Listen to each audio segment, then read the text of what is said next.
Whether or not you believe that Donald Trump is racist no longer matters because his policies reveal deep racist sentiments and create codified racism. And now Donald Trump has repealed LBJ's executive order barring racial segregation.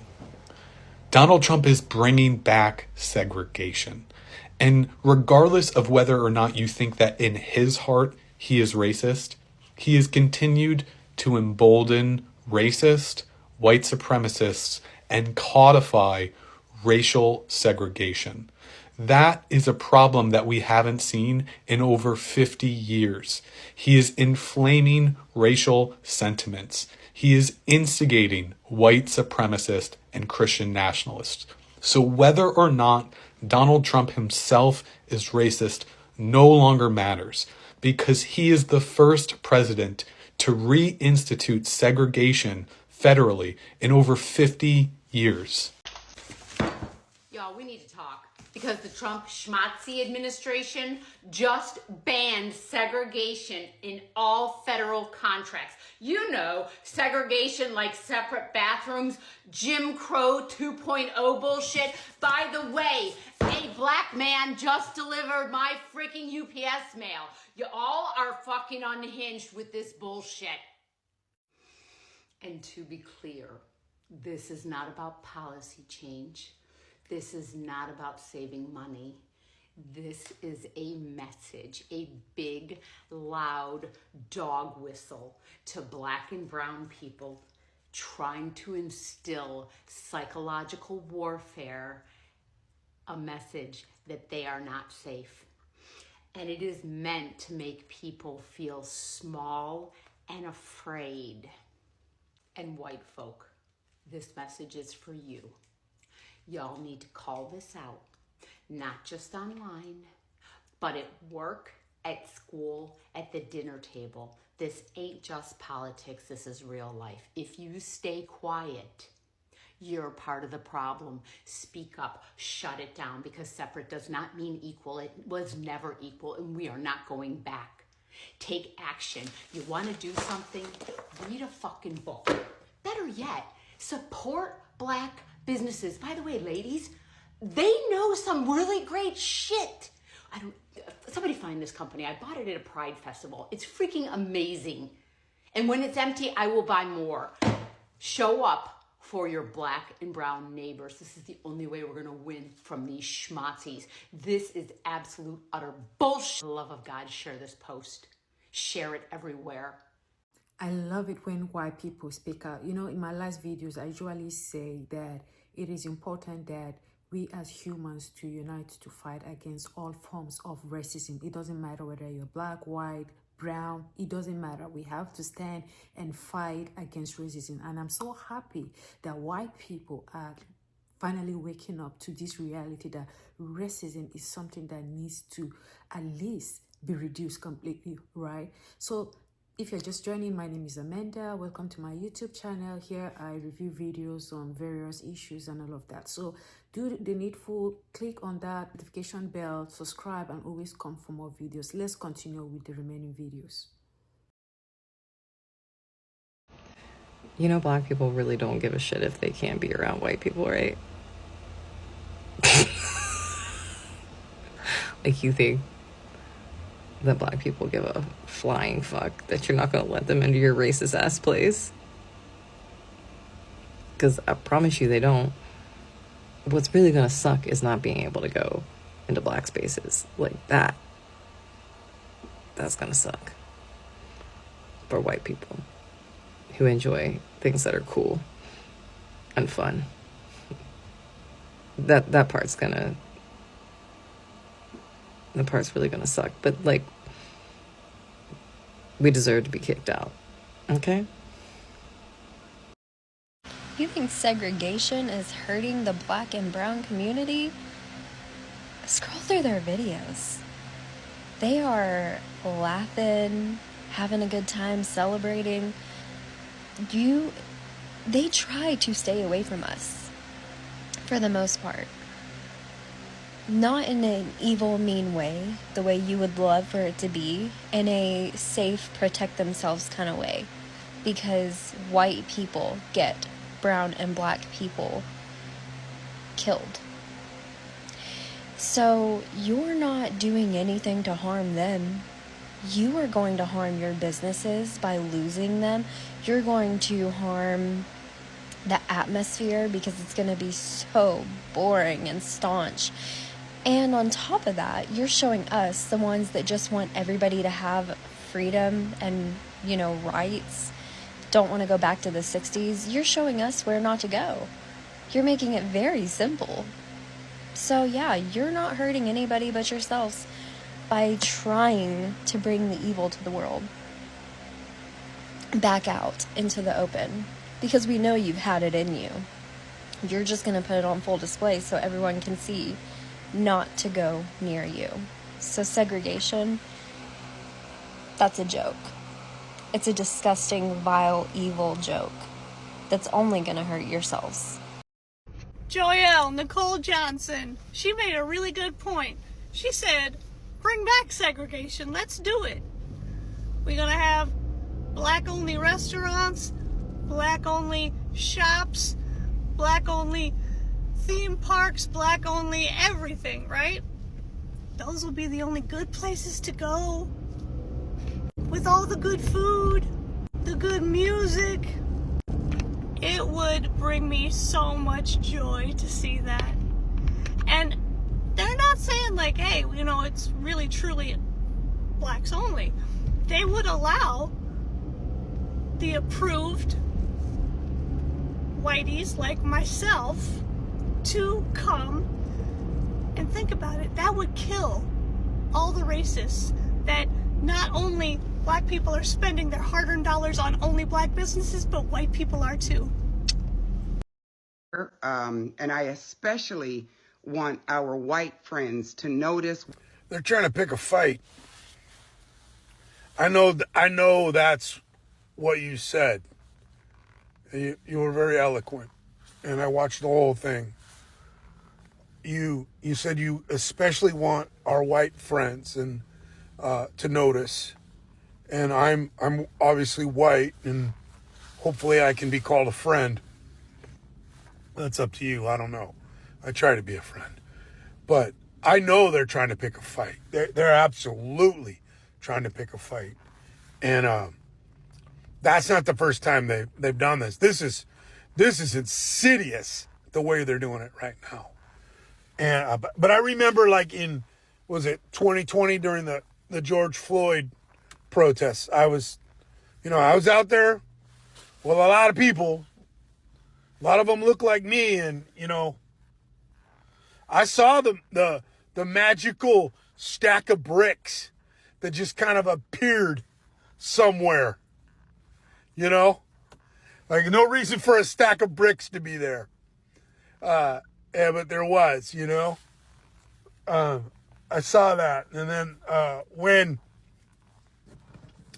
peaceful protests turned to much more frustration and, radical actions, I'll just say, there's a lot of questions about who started that stuff. There was people that were on the ground that, like, saw the people who started that stuff. And there's a lot of us that still believe that shit's all a psyop, man. So I 100% think that they are trying to start a fight. That is what they want, so that they can mobilize the way they want. They've radicalized their supporters to the point that they will support very, very draconian actions against people, especially people of color. I believe they're trying to pick a fight, which leads me to believe that other tactics need to be employed. Now, I don't know what those tactics are, and even if I did know, I would not say on a platform like this. But there are smart people out there that understand this stuff better than me, and maybe we need to find them and listen to them, because I do think other tactics need to be employed. The stakes have been raised. The bar is high. And working class people, the working poor, oppressed people of every shape, size, color, religion, ethnicity, all the things we can think of, we need to rise up to the occasion. So anyways, great content. Thank you for teaching me. Namaste. I love you. They're trying their best to get us out there protesting. So please click on the stitch and go watch this video that I'm stitching off of. She makes some obviously really outstanding points as to why Black people don't need to be the ones on the front lines fighting these issues that this administration is obviously putting out there to try to get them to get out there and protest. And I am very glad that they are holding their ground and being strong and not doing that, although I know that probably for most of them it is a really difficult thing not to do. The biggest point she makes, and something that you really need to hear, if any of you watching this have any issues with Black people stating that they're sitting this one out, she states how the reason they are trying to get them to give in and get out there is because then they will do whatever they can to silence their voices, including martial law. And that is a fact. They are doing everything they can to dig into the soul and the heart of the Black community and force them to get out there. And if we don't step up more, and I know a lot of us are already doing that, but we've got to get out there en masse as much as possible. Now, I know for myself, I physically can't get out there and march, but I'm doing everything I can from where I am and what I have the ability to do. But I'm calling on all of you who don't have as much melanin as in your skin as they do to get out there, to scream, to fight, to put your bodies on the line the way they have for so many decades. And to be clear, that's just decades. I was born in 1966, which is just after the Civil Rights Bill was signed.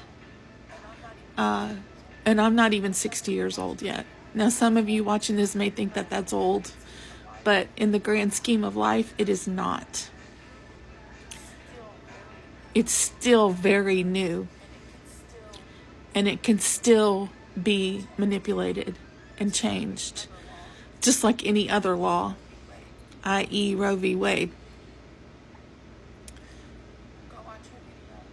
Go watch her video. Listen with an open mind and an open heart, and do everything you can, everything you possibly can, to scream, to make the media cover this.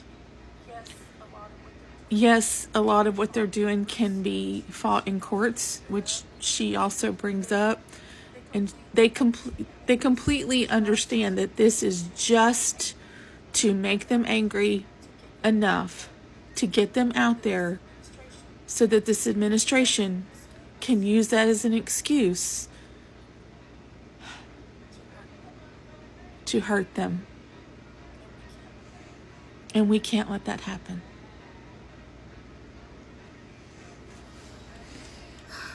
Guys, what do you think? I think the essence of this is to gaslight the black people to come out, and from there people can get killed, and martial law is going to be put, people would be, you know, killed in mass. So I'm glad that black people are staying back. They are completely sitting this one out. And I'm also very happy that people are evolving and they are seeing the facts and the truth for what they are. And I'm happy that white people are coming out to speak their minds, coming out to dispel this incessant, blatant racism that is trying to revive. It's like trying to take people back to the 60s, trying to bring back what black people had fought in the past. You're trying to completely reinstate what, you know, it's evil. It's like they are trying to, it's like a power play. They want to try and keep poking to see how long this rabbit hole goes, you know. So I'm so happy that white people have been talking, are coming out to completely discourage this blatant racism. And it's not even just that. Once people unite, once people stand together, there is much more people can be able to do to defeat racism in all forms, shapes, and sizes, right? And then there's this lady, Ellen G. White. She's a prophet. She has written The Great Controversy and a lot of great books. Even during her times in the 1800s, she's been talking about racism. She's been talking about how racism will be revived in the end of this. And we are living in the end of this. And now, just like true to her prophecies, one of it is happening, that they are trying to bring back slavery. They are trying to bring back the humanizing of black people. They are trying to bring back a lot of things. That was even in 1800. She was trying to call the attention of the church. The white lady, by the way, she was trying to call the attention of the church to make sure that racism is not repeated in the future. Because in her visions, in one of her visions, she said, during the end of this, racism is gonna be revived and people need to be in the, you know, on the watch out. And that was one of the reasons in the 1800s she was transferred to Australia, because they felt she was speaking too much about racism. So it's not even just now that white people have been totally against. Some white people have been totally against racism. They've been speaking about it in ages, especially in the 1800s, before the 60s, right? Before the civil rights movement and all of that. So guys, this is the time for people to wake up, like wake up and see for what it is. It's like a plot for people to fight. It's like a plot to bring this specific group of people to be killed. It's like a plot to dehumanize people, right? And if people are not speaking out, people need to speak out, especially when you see evil and you call it by its right name, right? It is important that people get to know what is happening. And I just love the fact that black people are not taking the bait. They know that they've been doing it for years. They've been living in segregation, literally, and now you're trying to completely remove the ban on segregation. They know what you guys are up to. They know what you guys have been cooking, and they just don't want to fall for it, right? They don't want to just fall for it. Let these people live. Let these people breathe. Let these people live in peace. They are not poking you. They are not stressing you. They are not doing nothing to you. They're just trying to survive. They're just trying to survive out of what was left for them. Literally nothing was left of them, right? You took away everything. Now you want to completely take everything they fought for years. This needs to stop. This needs to stop, okay? So guys, thank you for stopping by. If you find these videos educative, please leave your comment in the comment section. I'll always come back to watch more videos, but don't forget to hit on the like button, share, and subscribe to this channel. Thank you so much for stopping by. Have a great day.